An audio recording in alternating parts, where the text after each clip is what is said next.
If you want to pump your body and expand your mind, there's only one place to go. Mind Pump. Mind Pump with your hosts, Sal DiStefano, Adam Schaefer, and Justin Andrews. Sal and I just did an interview, and it was a lot of behind the scenes of the origin stories of Mind Pump. We talk a little bit about the business. I think those of you that are really interested in the behind the scenes would really appreciate this interview, so we decided to share it with you guys as a bonus episode. Yeah, it's cool. It's Dominic Morais. He's a teacher. He teaches sports management programs at Trinity University, and he wanted to talk to us about the business of what we're doing and how we started. And so we got into it, and after we were done, we're like, wow, it kind of breaks down how Mind Pump started and what we're doing. Well, we don't really share that with our audience knows because we've shared our story along the way, but if you're not somebody who's been around since day one, you may have not, and you don't listen to the interviews that we do on other podcasts, you only listen to Mind Pump, which I know there's a lot of people that only listen to Mind Pump. This one was really cool because we dove into the business of Mind Pump, how it got started, how we made decisions, some of the mistakes that we made. How we make money and how we grow, all that stuff. Right. And I do also, before we get into that interview, I do want to also mention this month we have launched MAPS Strong, this one's very exciting for me. We worked with a strongman competitor, one of the world's strongest man competitors, Robert Oberst, to put together a program that you can do in your gym, but that works on the things and the attributes that you find in strongmen. So stamina, strength, lots of posterior chain type training. So he's going to build your hips and your glutes and your back.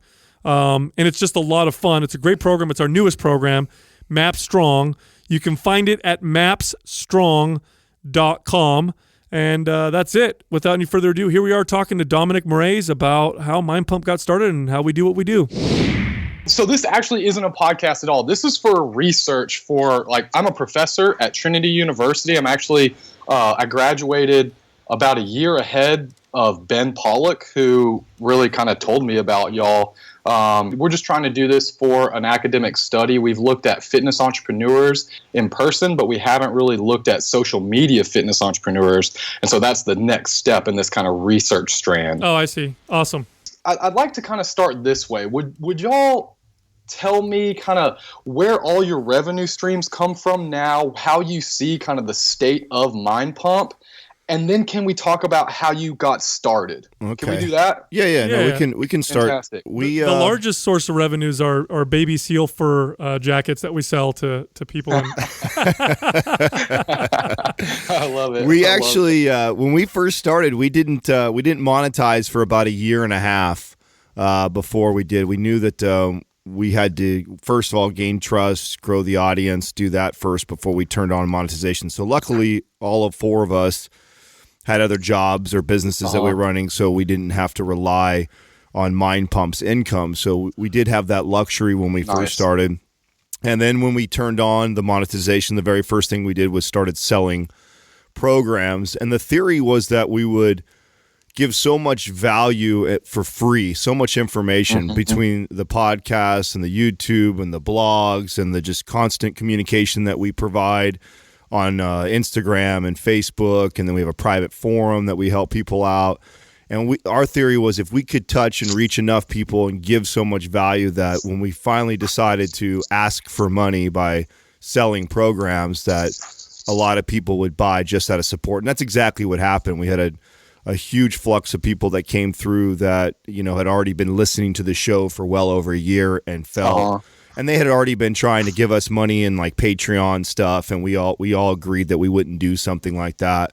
And so that was the first driving force of revenue came from the programs. But then we also had our apparel line, which for us is kind of more like advertising. We really don't profit a lot of money when you look at what it costs for us to pay the employees to do it and to ship it. And we give away shirts every week. And so that business isn't really profitable. It probably makes about 30, 40 grand a year. And then when you look at everything else that's into it, it's like it's pretty much a wash for us. Yeah. And then advertising came around about 2 years after we started monetizing. And the first year was pretty minimal. We didn't make very much money in that. And then it started to really increase a year later after we turned it on and started actually doing ads for companies that we wanted to partner with. And so that now attributes about 30 to 40% of our revenue comes from advertising money now. And then not even a year ago, so it's been about 8 months, we finally hired a marketing team, which handles all of our back-end stuff. So we don't have to deal with any of our email marketing or Facebook marketing or Instagram marketing. All that's done by a marketing team. We just provide the content and direction that we want to go. They handle all the back-end support and have a team, and then we have a customer service side that handles all that stuff. And so now that's actually now started to really catch up. And so I'd say, 50% of the revenue now is coming from a lot of the email marketing and stuff that we do. Another big portion is still always the foundation, which is the program sales, and then advertising, which are probably our major money makers as far as how this business monetizes. That's awesome. So how does the podcast fit into that? Well, the podcast is how that's how we first got on. It's top of the funnel. On social. That's how we first really got ourselves out there. And the podcasting is an interesting medium because it really, the thing about social media is a lot of people get caught up in the size of their influence, how many people follow them, rather than the depth of their influence. How strongly they're impacting people. And podcasting is an interesting medium in the sense that you don't get. A very large podcast will get a fraction of the viewers or listeners that, let's say, a large YouTube channel will. But the influence of a podcast is much, much, much deeper and stronger. So the conversion rates are much higher. And so we started with our podcast. That's how we built our authority, and it's the best converting social media thing that we do. Wow, that's fantastic. So I'll ask one more question and then kind of ask about how y'all really, really started and all that stuff. But what made you decide to get the marketing team? Was it, it just became too busy? Like, was there a marker that you saw? Was it a metric? Like, what led y'all to that decision? Yeah, there was. I think we always knew we would go there eventually. When Doug and Sal actually first started writing the MAPS Anabolic program, Doug actually dabbled in a lot of this stuff, and he's been like the jack of all trades for us when we first started. When we first started, we leaned heavily on Doug's expertise and ability to kind of do everything. And when we started really taking off and running, the production and editing and that side of the business and the numbers on the backside, like that became most of his job. And so he really didn't have a lot of time and energy to put into the marketing side. So we knew that eventually we would need to hire out and actually contract someone out to do the marketing side of the business. And, for the most part, the first few years, it was a very steady increase in revenue and traffic in the business. And then we probably hit about a 5-month plateau. And if you look at it from a bird's eye view, you could tell it's kind of a plateau. It was still growing. The podcast was still adding people, but revenue, we started to see kind of this, I think we peaked and kind of leveled off a little bit. And we never really saw a decrease or a drop, but we were level for about 5 months there. And I think that's when a lot of the conversation was really starting to happen a lot between all of us, where we said, okay, is it time that we take some of this money and we invest it into a marketing team? Because one of the things, luckily we're all in our late 30s and Doug's 75, that we're all at a point in our lives where we have been in business for a really long time. We were very smart with the revenue that we were making. A lot of it, we didn't pay ourselves very much at all. Still to today, considering what the business does, we're all, I think, very conservatively paid. And so, we had the funds to do it. We just weren't sure if that's where we wanted to put our funds yet. And it's like, are we ready to really start building out that side of the business? And we did. We all agreed that, okay, let's do this. And we took a chunk of change, and I think it cost us about $20,000-$30,000 to really build it all out at the very beginning. And then it took about another 6 months after that of getting all the systems in place. I don't know how familiar you are with all that or not, but there's a lot of email campaigns and graphic design and building the website out and lead magnets, and they all need to speak to each other. And so, there was this 6-month period where we were just kind of pumping money into it, going like, okay, I hope this is the right decision. I hope this was the right time for us to do it. And probably about 4 or 5 months ago, it really started to turn. It really started to get cranking. And then we're starting to generate a significant amount of leads, because up until that point, the main thing that really controlled our revenue, and this was something that I kind of watched closely for the business a lot for us, was the amount of revenue we would make was dictated by how many shows that we could get on. Like, so if we were getting on 8 to 12 different podcasts that were relatively our size or larger, that would generate X amount of revenue every month for us, which covered all bills, kept the business running really nice. And so there was this hustle to make sure that we're always getting on shows, which we have a position. Brianna does that for our company. That's all she's doing, is constantly contacting other people and trying to link us up together, because that's how we would drive more revenue. And so until the email marketing side of the business really started to get cranking, we relied heavily on the ability to cross-pollinate with other podcasters and other businesses. And so it was really nice and refreshing once that started to actually take off and carry most of those, so we could kind of sit back a little bit. We didn't have to hustle like that to get on people's shows. Not that we don't still do that, of course, but there's not that pressure of, I got to get on 10 or 12 shows this month, or we're going to see a dip in revenue. Yeah, interesting. So it wasn't totally passive. As much as maybe we're pushing for that, there was still that little bit that you're like, okay, there's still a proportion of our energy to the revenue that's coming in. And so in a sense, you've reduced that correlation in a way. Oh yeah, I don't know if I ever believe in full passive income. I think there's always something that has to be done, right? Like we passively are not going out and having to aggressively sell and do that, but there's still things that need to be done in order for that passive income to happen, right? We got to get new people listening to the show in order for them to enter in the top of the funnel, and then eventually find the things that we do sell and make money off of. And so I think that never really ends. It's just now the email marketing side of it is flooding in as many people, if not more, than what we were able to get out and generate ourselves by getting on shows. Awesome. Yeah, that makes a lot of sense. Thanks for explaining that a little bit more. You mentioned, did you say lead magnets? Yes.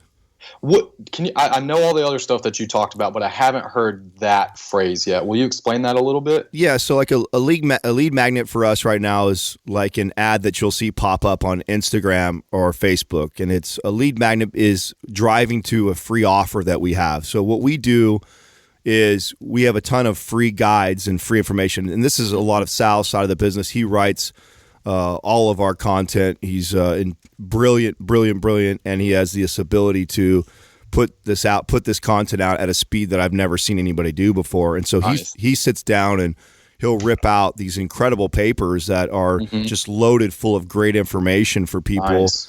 And then he sends that over to our marketing team. Our marketing team does what they call a wrap. They wrap it all up. They clean it. They edit it. They make sure there's all the spelling errors or whatever, put graphics on it.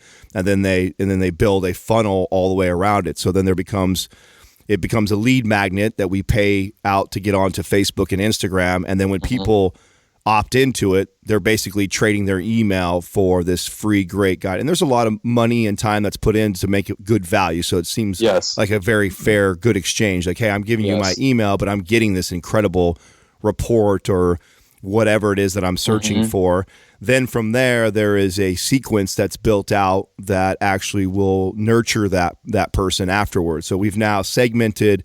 Like we just did a golf one recently, right? So we go all over the place. So we had a improve your golf swing, and we nice. Wrote a whole guide along the lines of that goes out there. Well, now we know that these guys and girls that are opting into this guide, they're interested in golf and rotational strength, and that's the things that they're into. So now our sequencing that goes to them, the email campaign that will hit them will be speaking to that type of person, which is more likely to drive revenue because we can actually target them the way we want to. Awesome. Yeah, thanks for explaining that. It seems like y'all are, and we'll get into this a lot more, but I'm really impressed already by just how it's figured out. It's logical. There's a step-by-step versus, hey, this is great. It's going well. Let's just do one more thing. You have a little bit more of a method to your madness than some of the other folks I've spoken to, which is Super duper impressive. So just tell me how y'all started. I've seen, I read y'all's about and everything, but from the horse's mouths, right? Like how did y'all start this thing? Where did it come from? And can you throw in some years as well so that I can kind of think about chronological? We've all been in the fitness industry for a very long time. So I've been doing it for over 20 years. Adam, I believe over 17, and Justin something like over 15. And we all worked for the same fitness organization for a long time. So cool. We all worked for 24 Hour Fitness. We were all top performers. I had actually never really known or maybe even met Adam or Justin at all during that period. We worked in different regions, but we knew of each other. And so that's kind of the first time, I heard Adam's name, for example, was just through that, through that medium. Then, we all did our own thing. And I owned I had a wellness and fitness facility that I owned with personal training and massage and all that stuff. And a client hired me to train him, and that was Doug. That's our producer. Nice. And I started training Doug, and after about maybe 6 months or so, he told me that, he had some experience with internet marketing and wanted to know if I wanted to work with him and create a program or something that we could sell online. I created the first MAPS program, and we started to market that. And once we finished the promotional material for that, we had made this like 25-minute infomercial. During this period of time, I had been in contact with Adam through social media, and it was just, a message here or there. It wasn't like we were talking a lot, but one of the things that, he would tell me and communicate that I needed to get on Instagram and I needed to start using, that type of social media. And so we would talk a little bit back and forth. Once we had this infomercial ready for our first program, with the one that Doug and I had done, I thought, Adam would be the perfect person to send this to get an opinion, because I had seen that, he had built at the time, I think he had something like 19 or 20,000 followers on Instagram, and I knew of his performance at 24 Hour Fitness, and he's in my space, and I thought this guy would have a good opinion.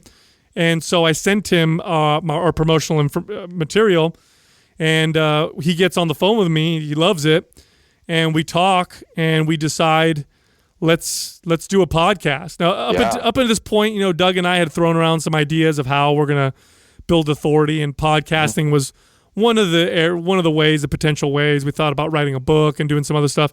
I got on the phone with Adam, and it was great chemistry right off the bat, and we both were like, let's all sit down and meet.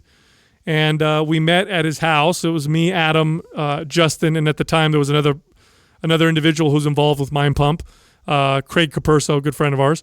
And we all sat down, and we all had a 4-hour conversation, and it just felt, it was just, you could feel the electricity and the chemistry. We all agreed on the direction we would want to go. We all agreed on what needs to happen in the fitness industry. We all had kind of this higher purpose with that. Nice. Doug had, recording equipment, and so it was this perfect combination, and that was it. We started the podcast, and we initially had recorded about 10 episodes. We were going to drop them all at the same time. Nice. And Craig dropped out at the last minute. He sent some of the recordings to his sponsors, and because he was a sponsored social media athlete, if you will. And his sponsors were a little bit apprehensive because our show can be quite raw. Sure. And so he dropped out, and we had to start all over. But everybody still wanted to do it, and we did, and that was it. It took off from there. And our show has just been we've been as honest as possible the entire time we've run the show. In the beginning, we're definitely nervous and whatnot, but our goal was always to be as honest as possible with our and with our combined experience, be able to communicate what we know to be true when it comes to things like fitness and health. And in a space like ours in fitness, honesty is kind of novelty. It's like, oh, these guys are telling the truth. That's weird. And it seemed to work. Yeah, crazy. So you've mentioned you said higher order, you wanted to be as honest as possible, and you even mentioned, I thought it was interesting, you said this, like what we know to be true versus, right, like what is true, meaning that maybe you don't think that anything else could be an exception or anything. And so I'm wondering, is this kind of part of y'all's mission, this idea of, we want to spit, right, the things that we think are not the BS, etc. So was that kind of the mission or the values that encompass what y'all are doing? Yeah, Can you talk a bit more about that? From day one. That was it from day one. I mean, here's the deal. We have knowledge. We've all done lots of learning and taken lots of classes and all that stuff. But then we also have a lot of experience. I mean, you consider, if I've been doing this for 20 years, right? That's thousands of clients that I've worked with, and Adam and Justin, almost quite as long, right? So we have a lot of experience and knowledge, and that comes out as wisdom. And part of that wisdom is understanding that there are some general truths when it comes to fitness and health, but there's also a massive individual variance. And the individual psychology plays a major role in how successful a particular application of nutrition, for example, or exercise is going to be. And so we communicate it from that standpoint. Whereas you might get a scientist that will communicate something and say, well, this study shows that, if you wake up in the morning and you swim in a cold lake first thing in the morning on an empty stomach, you're going to burn 10% more fat. There's going to be 10% more fat oxidation. We're going to be, from our standpoint, we're going to say, well, here's what the study says, but we're trainers. We know what's actually going to be the most effective is the one that you're going to do the most consistently. And we communicate it a little bit differently. On the other hand, and then on the other end of the scale, you also have the bros, the Insta models who really only have experience training themselves, and are anything but average. They don't connect with the average person. And so the kind of stuff that they tend to communicate is, hammer yourself in the gym and beast mode, and the more the merrier. And we know, just again, we've trained thousands of everyday ordinary people who want to build muscle, lose fat, get in better shape, feel better about themselves.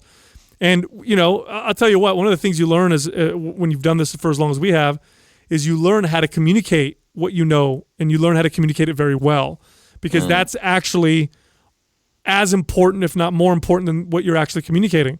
Because if I know, for example, that we need to eliminate something out of your diet, and I know that to be true, how I sell that to you and how I communicate that to you and how I'm able to get you to buy that, what I'm trying to say to you, is just as important as what I'm trying to say.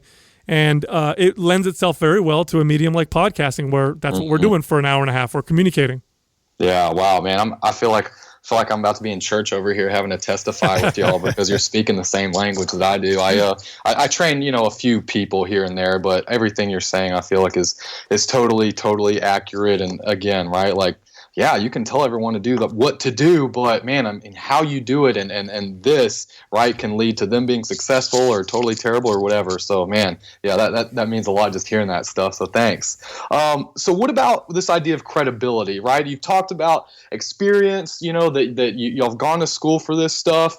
There's a lot of other folks out there, right, that, like you said, the bros, maybe they just train themselves, they look fantastic, and then boom, people want their stuff. How have y'all conveyed the idea that you're credible and that you can be trusted? Because I think it seems that that's a very cornerstone of what you do. So how did you communicate that to your market? That's a great question about that. Here's the deal. A PhD or education does not equal integrity, okay? So that's an important thing to say, because there are a lot of people in our space who have all the credentials you could imagine, who are selling, bullshit supplements or programs that we know that will probably hurt people or not be quite effective. Adam and I actually don't have very much formal education at all. It's all experience and learning on our own. Justin's really the only one who has formal education.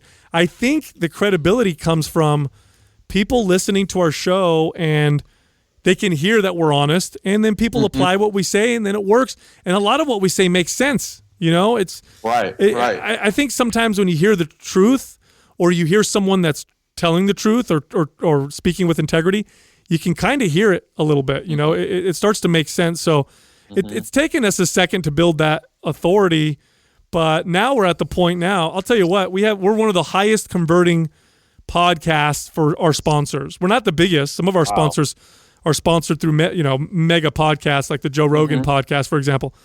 But we convert at an extremely high rate, and it's because our audience believes what we say, and there's nothing that'll get us to compromise that. So we're gonna, as much as we valued integrity before, but, we go back on that now. It'll destroy everything we believed. No doubt. We've created. Well, I think we also help enlighten a lot of people too with the way the industry markets to you, and because we all fell for the same thing too. So a lot of the stuff that when we explain that, we don't explain it like, look at us over here, they're wrong, we're right. It's more like, I too fell for the same bullshit. I too was preaching this garbage information. I too thought this was right also. So I think when we come from that angle, I think people respect it more versus how a lot of people in this space do it, which is they tend to segment all of us and create camps and then market to that camp as my camp's better. If I'm a CrossFitter, this is the best way to get in shape. I'm a bodybuilder, this is the best way to get in shape. I'm a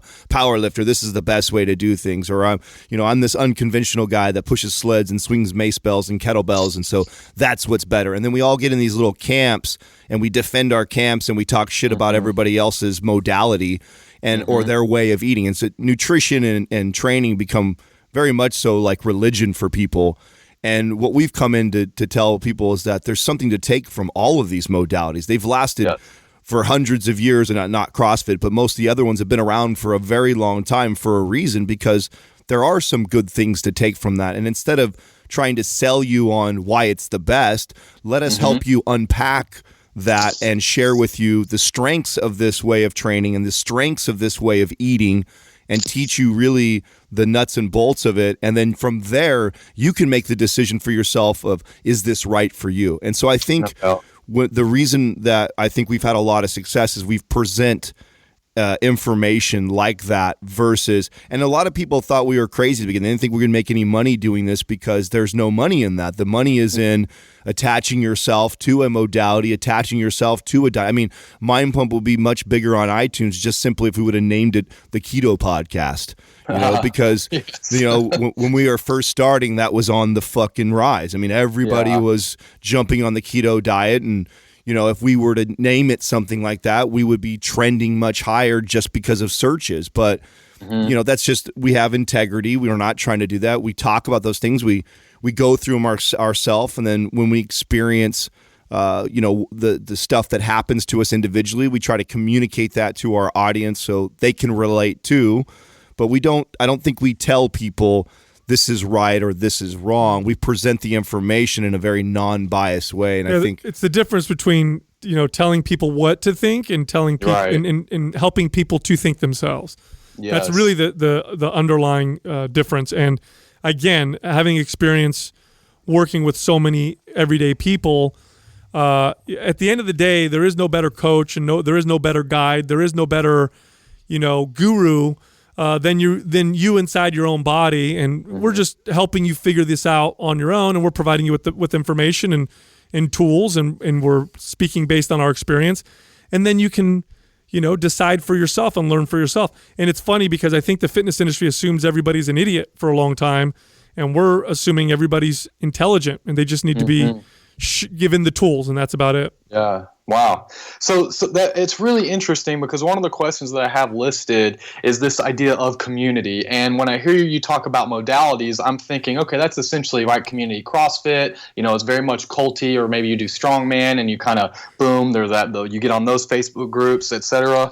And so I'm wondering, especially because I did some research, I did my dissertation on this idea of brand community in fitness historically, but I'm wondering then, do you have aspects of community around your own brand or around Mind Pump while continuing to use the approach that you just explained? No, Does that question make sense? No, it's a great question. Really, really good question. And we do what, in fact, our most probably powerful part of the business, we really didn't talk about this, is the private forum. We have a private forum that you have to pay to get into it. It's a community of a little over 3,000 people. These are our most loyal people. This is our tribe, right? So I do believe that. The difference is our tribe is not tribal. And it's like that's part of the and it's kind of cool to watch the conversations that happen inside the forum, because we've taught our audience to challenge everything. They challenge us. I mean, we say something on the show that they disagree. We encourage them to get on that forum and call us out or point it out, and let's have discussion about it. And so I think that, and we have a ton of people in our forum that do CrossFit. We have a ton of people that run, and we're guys that talk that we never run. And there's guys that do Spartan race and girls that do Spartan race. So we have, and strongman, power lifters, we have it all inside of our community. We have all diets in our community. So I think that we have this, kind of this melting pot of health and fitness people, that the major thing that we all have in common is growth. We have put this message out of radical honesty and personal growth since day one of this podcast, and I really think the community reflects that. It's not about segmenting you guys into modalities or way. Everybody eats differently in our forum. Everybody trains differently in our forum. Sure, we have our programs, and most people have gone, but even our programs, like we teach this, we do not claim that our program is the best program for you. It's that we have teach people how to program. That was the magic behind all the MAPS programs, was we're going to give you guys a great program to follow for 3 months, but then we're also going to teach you the science behind it and how we put it together, so you can then take those tools and create programs yourself or modify the ones that we already currently have. So even our own stuff, we're not dogmatic about it. And because we've talked about that so much, we have created this tribe, this community that I think is very important to having a very successful business, especially if you're going to scale to the size that we are. I think that's these are the people that are doing your real marketing and advertising, because I could pay a marketing guy all day long to go out and push stuff, but nothing's as powerful as those 3,000 people. Those 3,000 people, every time they talk to somebody, mind pump comes out of their mouth, and we've changed a lot of their lives, and they've become very, very tribal, but at the same time too, not dogmatic about nutrition or exercise. And so I think that's kind of special what we've created inside that forum. And to this day, we like that. And we've been very self-depreciating like ourselves. So we razz each other and talk shit to each other. And so we encourage this, they can say whatever they want to say on that forum. And it's kind of neat. It really polices itself, because we've built it up since day one. I remember when there was only 3 people in there, and we spent a lot of time, and that was really Sal's baby too. He spent a lot of time in there. Answer to this day, he still goes in there and answers every question that gets posted up there. And now we've got all these brilliant minds. So we've got lots of doctors and gut health specialists, and guys that have incredible experience in body mechanics, and you got your Dr. Brinks, Dr. Schallers, Dr. Russios. I mean, you name it. We have all these brilliant minds in there that a lot of us, we don't even have to answer, because there's a guy on there that's smarter than I am that can answer that question. And so it's pretty neat to watch people, post stuff, and then to see the community respond and help each other out. And because I think it was built on that foundation, I think it's what makes it really unique. That's wonderful, man. That sounds great. That's really great. So then, what about as y'all were starting off? The next question I have is: were there, say, like watershed moments or times in which something happened that you said, "Okay, we're on the right track. We're doing this thing right. Things are happening for us." Were there any moments just along y'all's path that you could talk about from that perspective? Oh, there's a ton of those moments. The very first moment I think that something happened like that was very early on, and I think it was maybe episode 4 or 5. We did an episode titled "Why Mind Pump Doesn't CrossFit," and in that episode we were very honest and raw in our critique of the way CrossFit programs their workouts, and in the injuries that we witnessed as a result of some of that programming. And so we were very honest, and we posted that episode along with others when we first launched. And there's like 2 days later, the official CrossFit, Instagram page or social media, people contacted us and basically told us to take it down because, we were saying bad things about them or whatever. And we right away we were like, oh shit, because remember, we were nobody at this point. We were just a brand new podcast, and CrossFit is a a behemoth monster in the fitness space, and they came after us, and so we were like, oh shit, this is crazy. And so we recorded a part 2, why we don't CrossFit, and we went after him again. And those episodes really took off and gave us our first initial, I would say, boost with the podcast. I think how we did it too was really important, because if you go back and you listen to those episodes too, it wasn't like we came out and we were just hammering CrossFit. We actually, I think, spoke half the time on all the great things that it's brought to we were honest, 100%. Yeah, we talked about all the positive things that it's brought to the industry. I mean, shit, before CrossFit, we were all in the gym. We had been working already for 5-10 years already. So we'd been in this for a long time before CrossFit came around.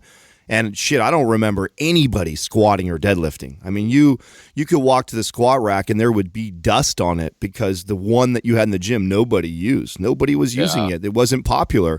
And so to see people squatting and deadlifting and overhead pressing and doing these movements that we know are incredible movements that everybody should learn to do because of their benefits, I think that was incredible. And I think CrossFit is literally the reason why we see that now. So, we shared a lot of that, but then we also talked about on the same token, if I get 10 people that walk through the door that hire me to be their trainer, at least 9 of them, I wouldn't even consider putting them through some sort of a CrossFit routine, at least. No doubt.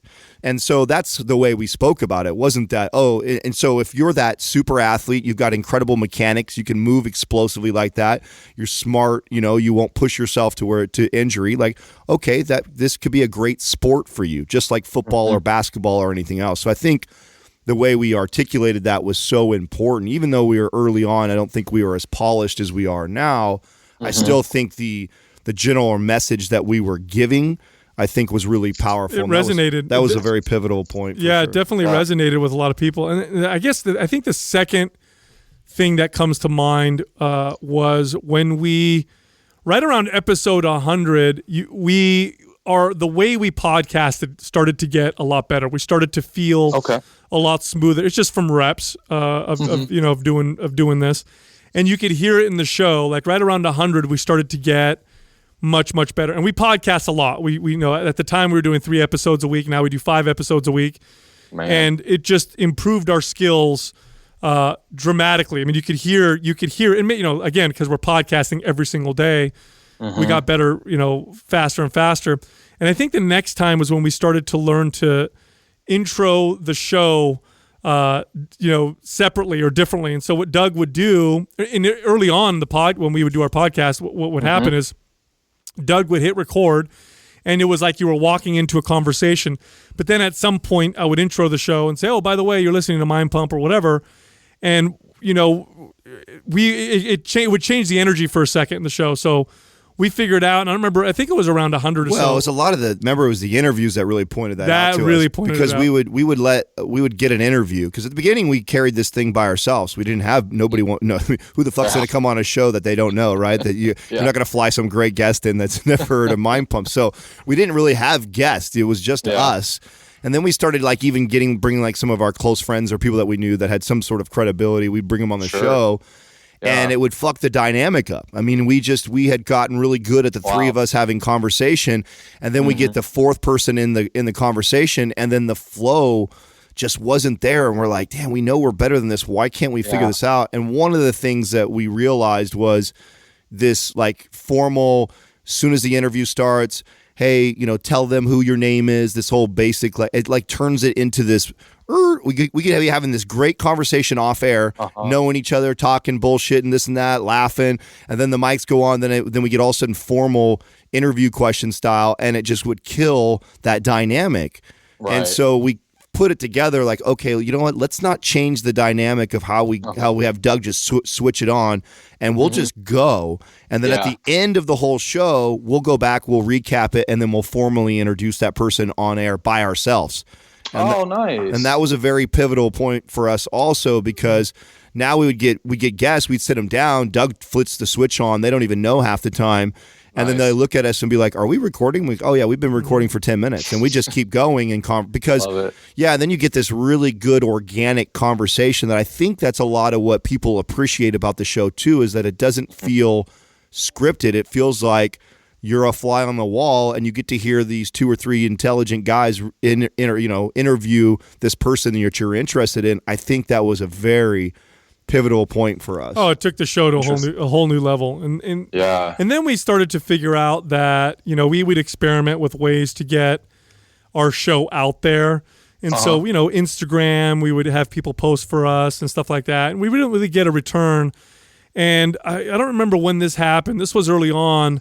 I got interviewed on a podcast that it's called Smart Drug Smarts. It's a pretty popular podcast. Great, I know the host pretty well now, and I got on that podcast, and we saw an immediate surge of exposure. Downloads all of a sudden went up significantly from that, and then we started to piece together. Oh, if that's got to be the best way for us to grow our podcast. We got to stay on the same platform. And then we got on the Ben Greenfield show, who's now a good friend of ours, and that was another huge boost for us. And then we started to put it together, like, okay, we need to work with other podcasters because people don't like to leave a medium. It's like people from Instagram don't necessarily go listen to podcasts, from there or whatever. We need to get on other podcasts, and that was a big strategy for us for a long time. I think Adam talked about it earlier in this interview. That for a while there. That carried the business for the first probably 2 years. Was that strategy of getting on 8 to 12 podcasts. Yeah, and then another probably really pivotal moment was when we decided to kind of divide the show in half, and it kind of naturally happened because as we got more and more comfortable. And we started going all over the place with topics, and we started kind of touching on current events that were going on. Like people wanted to hear. We started to get like the show started to extend to 90 minutes to 2 hours. And we had the first half of it, which was this very locker room bullshitting 3 guys talking about what's going on in the world right now. And it was very raw, unapologetic, and we went everywhere and anywhere in there. And then there's this back half of the show where we get very scientific and get into put our trainer hats on, and we answer fitness questions, and we talk about a topic or something, right?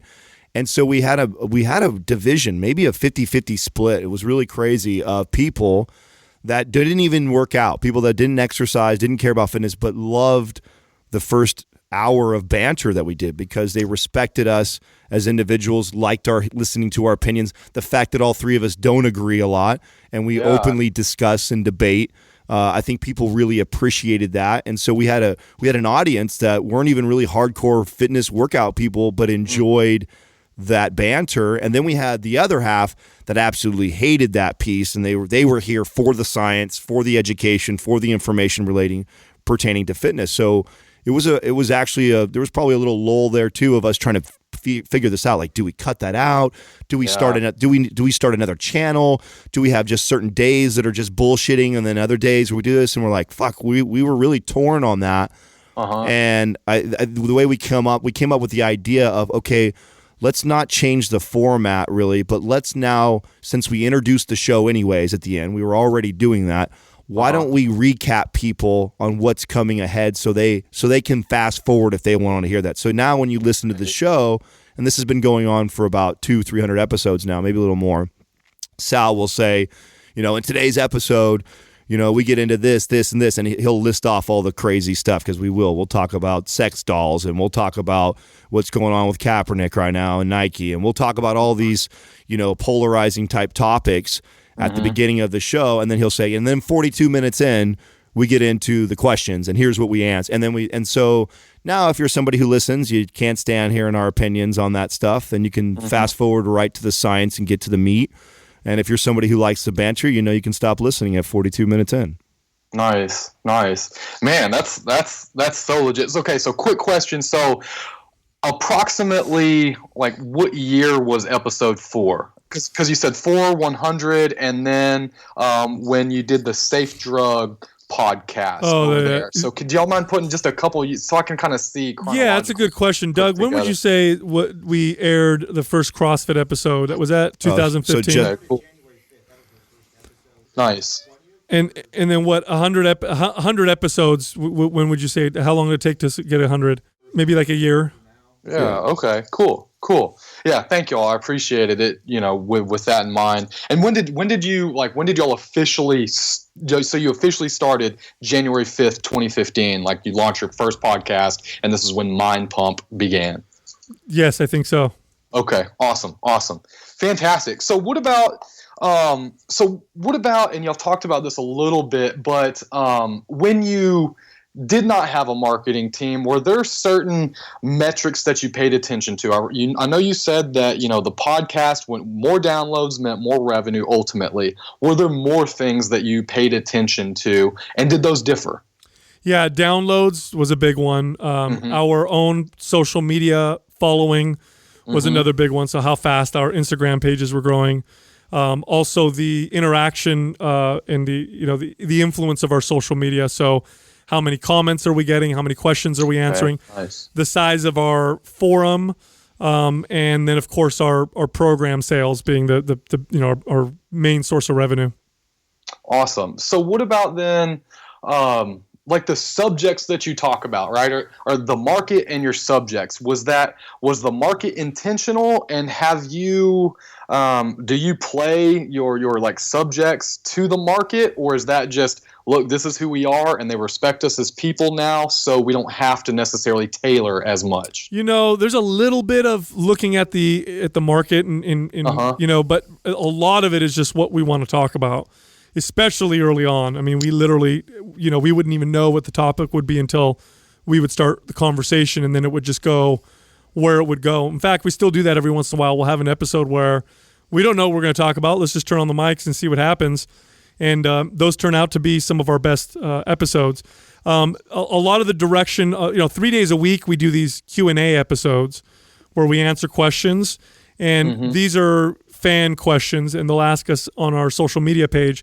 And that'll direct those episodes in the back half of the episode. The beginning half is really just the conversation between Justin, Adam, and I. And that, there's usually no structure. We just kind of go, and it can be anything from what happened yesterday, my workout, what's going on in politics today. We will discuss things though, like, I'm like when What the Health came out on Netflix, like we had to address, there's certain topics that I think people expect us to address. Yeah. Okay. If it's like if it was a major thing that came out in the news, or a big documentary that's going viral and everybody's talking about, like, it's pretty obvious that they want to hear our opinion on all that stuff. But I mean, we, like Sal's saying, we can be guided by the audience because we have such great engagement and we do communicate with them so much. It's really easy to see that. I mean, when every Sunday we do this post, and it's an image on our Instagram, on our Mind Pump Media Instagram, and it's an image of our logo. And all we have to do is post that logo, and that tells our audience that this is where you put the questions. And so, we get 200 plus questions that are written, and a lot of them written in detail. And I can see, 30 of those questions are something that's going on right now that they want to hear us talk about. We absolutely will address it. So it's pretty easy to guide us on what topics to kind of make sure that we cover now. At the beginning, we were very random. At the beginning, we probably did a lot of shock and awe, probably almost too much. We got traction from that. People loved that there was no topic that was too taboo that we would not address or go over. And so we went all over the place. And now that we have the audience that we have, I think it's directed and guided easier because of that, because we have this, litmus test on social media. We can look back and go, oh, okay, this is what everyone's talking about. This is what they're asking about. This is a good place for us to be discussing. I think that this will help. Nice.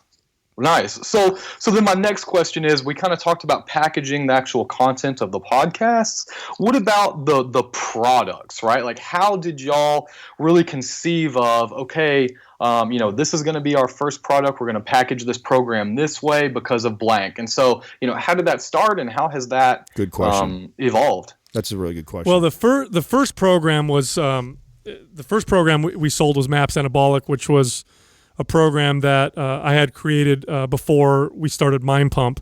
And the mentality behind that, at that time, and it's still quite popular to this day, but at that time especially, there was this, what I like to call common knowledge in the fitness industry and how you built muscle, for example. And common knowledge oftentimes is incorrect, by the way. That's what a lot of people believe, but it doesn't necessarily mean it's true. And one of the things that a lot of people believed was that in order to really sculpt and build the body, your best bet was to train one body part a day, let that body part rest for a full week, and then hit it again. Now, as a trainer, training lots and lots of people, and also being a little bit of a science nerd myself, I knew that method really didn't work for most people. It worked well if you're on anabolic steroids, but it really didn't work for most people. And training the body more frequently with a little bit less intensity was more effective for most people. And there was more that went into that. I saw that the different rep ranges all had their own value.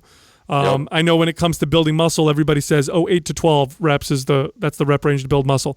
Well, I knew that if I took someone who always trained 8 to 12 and I brought them through a cycle of 1 to 5 reps, that they would build muscle. Or I took someone who was 1 to 5 all the time and had them do 15 to 20, they would build muscle. So I saw that there was a lot of utility in different rep ranges and in phasing or changing or your workout. And then I also had created a concept known as trigger sessions, which was from my own observation of people in my family who work blue-collar jobs. I noticed that the plumbers in my family, for example, had these really muscular forearms, and the mail carriers in my family had these really muscular calves. And now we've been taught in fitness that in order to get a muscle to respond, you have to tear it down. You have to tear it down, cause damage, so that the body can repair and rebuild and then adapt and get stronger.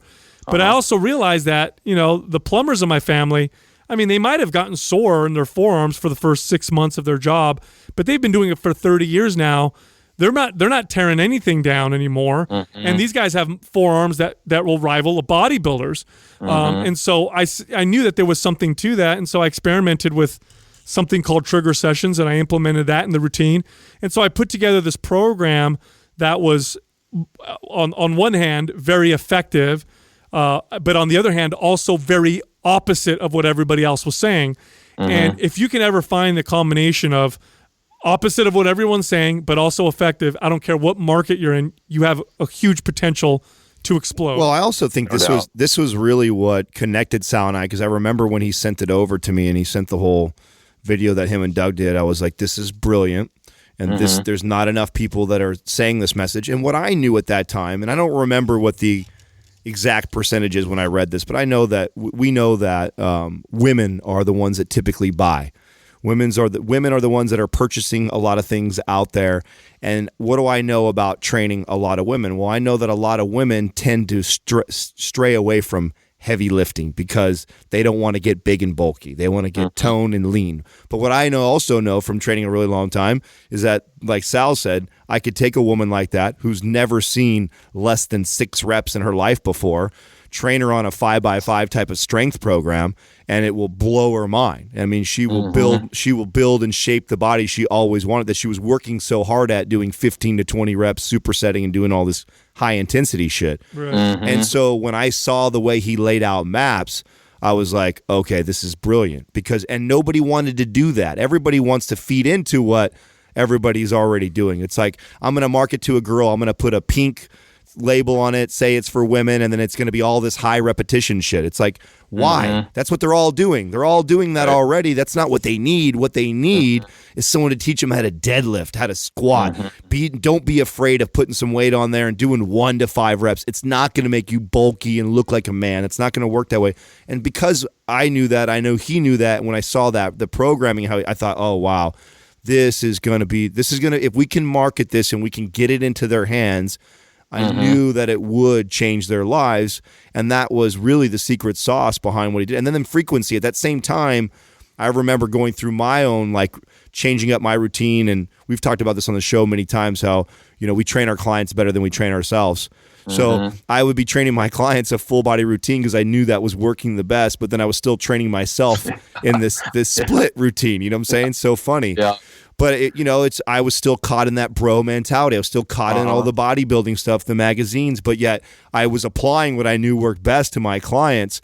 And so I was starting to piece this together for myself and really start to realize, wow, this intensity message is really exaggerated, and a lot of people are overdoing it more often than not, and they should be bringing back the intensity and putting more emphasis on frequency, and frequency is going to make a bigger difference. So I'm kind of piecing this to myself, and I see Sal's program really addresses these two things. And in my opinion, at that time, these are two of the biggest things that were changing my clients' lives, was when I could get them to understand the importance of frequency, get them to understand how to manage intensity, and to get my women to do strength training. Like, that was the key to a lot of my success in my later career. And here Sal comes and he builds this program and he wants to sell it online. And I'm like, I have yet to see an online program like this. Everything I see is the gimmicky shit that's feeding into all the bullshit that's been going around for the last 20 plus years. Yeah, you know what it reminds me of too, because I've been doing this long enough to see trends come and go.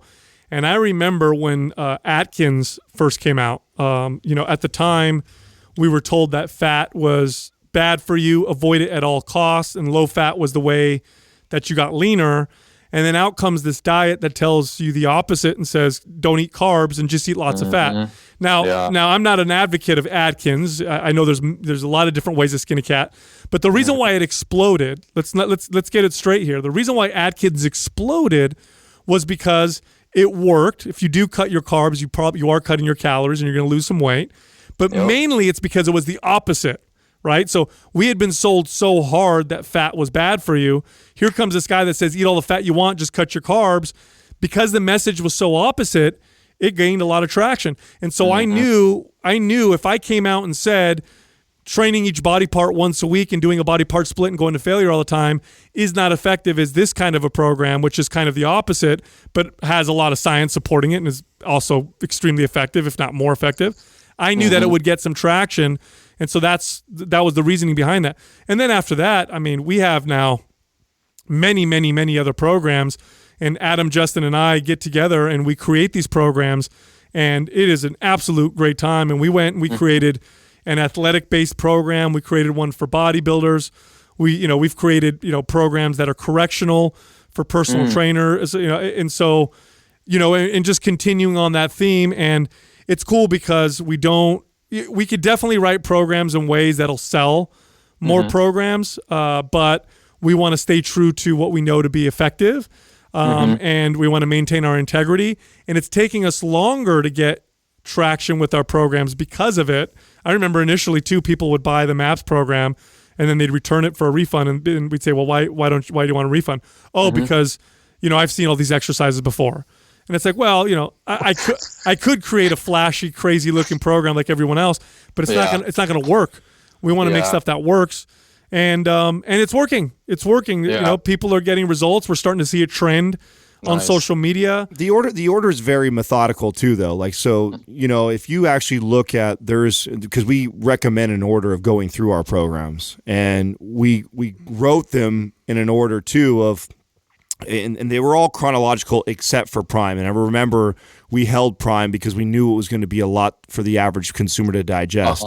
And MAPS Prime is our assessment program. It's really where everybody should start. It comes with it's like literally the process that you would take a client who you just came off the street and they hired you. Like, what would you do? I would not put them in any program. I would assess them. I would assess them and figure out all their imbalances and point them out to them and then teach them the moves that they need to do to address their poor mechanics. That's 100% every single person that ever walked through my door, no matter how athletic or how deconditioned they were, that is where you start. So we have MAPS Prime, which is this living, breathing document that allows you to flow in and out of it, because we also know too that it's ever changing, right, based off what you're doing. So you have this assessment that is broken up in 3 zones of the body. So we try to take something very complicated and we simplified it for the average person so they can digest. So they can do the zone 1, which is your upper body. So it's you do this wall test, and it's either pass or fail. And what we know is that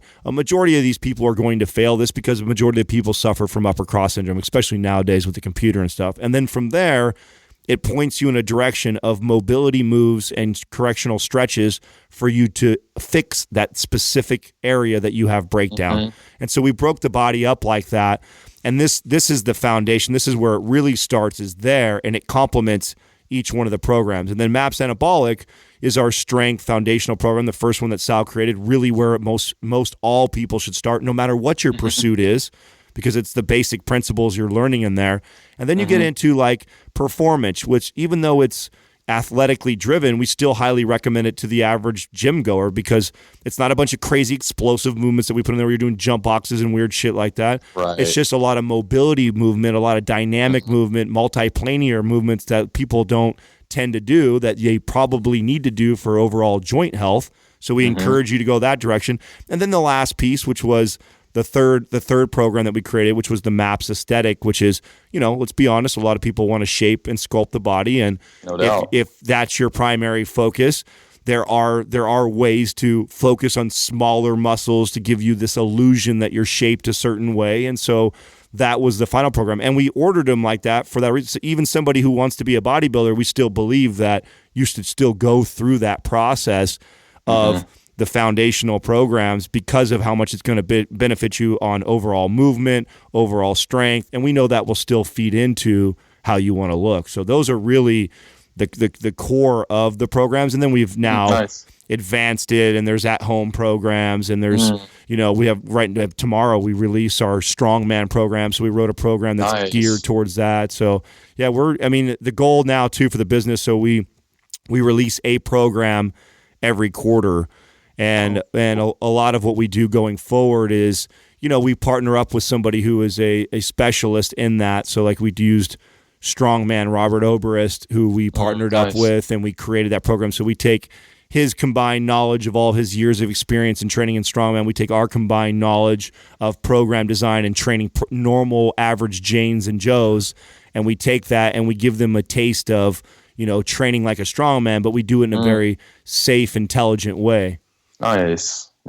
The next question that I have would be your product affiliations. I know that you said Brianna kind of does that, but when y'all were in control, how did you screen and vet those? How we choose sponsors, we're very, very picky about that. That's something that we all agreed that we didn't need them. First of all, we built this thing without them. The first year when the business made $600,000, I think we made $1,000 or something that year off of advertising. Yeah. We hadn't done any so we knew we didn't need it, and so we didn't want to pollute our show with a bunch of random sponsors of products that we didn't care about, and we had a lot of offers. A lot of people don't know this, but we were, as soon as we started to take off, and anybody has heard about Mind Pump and the growth, like instantly we started getting all these emails and people shipping us free stuff to try all their and then we got it all, everything from all the gimmick tools to all kinds of different supplements, and all of them throwing money at us. And it really wasn't that hard for us to say no. So I don't want to act like it was like, we were so, it was so tough and we struggled and we needed that money. It's like, no, we agreed early on, that we weren't, a lot of our message is against that. And so we knew we couldn't go out and, talk a bunch of shit about these gimmick supplements and all of a sudden we're selling BCAAs the next day. Like it wouldn't make sense. And it would kill our brand. So there was never question about, taking on any of these companies. And so really the way we look at it is any company that you see us partnered with, if it has anything to do with nutrition or supplements or anything like that, it has to be something that one of us loves and uses all the time. It's got to be a product that we see a lot of value in, that we're taking it in ourselves, so we're giving it to somebody else because we've seen the great results. And even so, if you listen to the way we advertise, people think it's crazy because, for example, Four Sigmatic is a company that we work with, and Sal was the one that, he takes shrooms on a pretty much daily basis, and he uses all the different types of them for different reasons, and he loves it. It's a all natural product that you can use that, but he doesn't make any crazy outlandish claims like it's going to do anything amazing for you. And I fucking hate the taste of it. So and on the show, we'll talk like that. Sal will talk about Four Sigmatic and the benefits and why he likes to use it and how he uses reishi at night to kind of calm him down and go to sleep or whatever. And I'll be like, man, I tried that shit. It tastes like shit. I can't stomach it. It's just, and so it's, it sounds crazy that I would talk that way about a sponsor, but people appreciate us being real about the companies that we're using. And so if there's something that one of us is not a big fan of, like, we're not afraid to speak our mind about it, because I know there's a ton of people that are going to do everything that Sal does because they look to him that way. I know there's a lot of people that do the same thing for me and a lot of people that do for Justin. So we have this flexibility of working with brands that maybe one of us are in love with, the other two guys are like, whatever about. And so we make sure that one of us can stand behind a product that we really, really like. And now we have somebody like Taylor, who this is what he does for the business, is partnering with brands. Now, he has been a very intricate piece to this business that's behind the scenes that a lot of people don't see, and he's responsible for a lot of the look of our brand and who we are partnering with for long-term future gains. And so when you look at companies like Viore, Felix Gray, Mir, these companies are Thrive Market. These are all companies that they've came from nowhere in the last 3 to 5 years, like us. So they're still considered in infancy, but they're growing, and they're all multi-million-dollar companies. And so their imagery matches our imagery, their message matches our message. And so his job, and that's all he does all day long, is research companies like this and negotiate and talk with the CMOs and meet with them and find out how this partnership could work. And we attach ourselves to these brands that we hope to not only help them grow, but they also help us grow. Man, that's fantastic. That's fantastic. Well, y'all, I don't want to take any more of your time. Y'all have answered all the questions that I had. This is fantastic. I admittedly and slightly shamedly, I haven't listened to y'all's stuff, but you have now, you've sold me. I know that wasn't your goal, but I'm going to take a listen to y'all's stuff. I mean, this is something I feel like I could hang with y'all, which is something that I can't always say to the people in the gym that I'm at. So I really, really appreciate this. This is really, really wonderful. From an academic standpoint and just personally hearing y'all and talking with other like-minded individuals. So thank you. Awesome. Excellent. Thank you. Thank you for listening to Mind Pump. If your goal is to build and shape your body, dramatically improve your health and energy, and maximize your overall performance, check out our discounted RGB Super Bundle at mindpumpmedia.com. The RGB Super Bundle includes MAPS Anabolic, MAPS Performance, and MAPS Aesthetic. 9 months of phased expert exercise programming designed by Sal, Adam, and Justin to systematically transform the way your body looks, feels, and performs. With detailed workout blueprints and over 200 videos, the RGB Super Bundle is like having Sal, Adam, and Justin as your own personal trainers, but at a fraction of the price. The RGB Super Bundle has a full 30-day money-back guarantee, and you can get it now plus other valuable free resources at mindpumpmedia.com. If you enjoy this show, please share the love by leaving us a 5-star rating and review on iTunes and by introducing Mind Pump to your friends and family. We thank you for your support, and until next time, this is Mind Pump.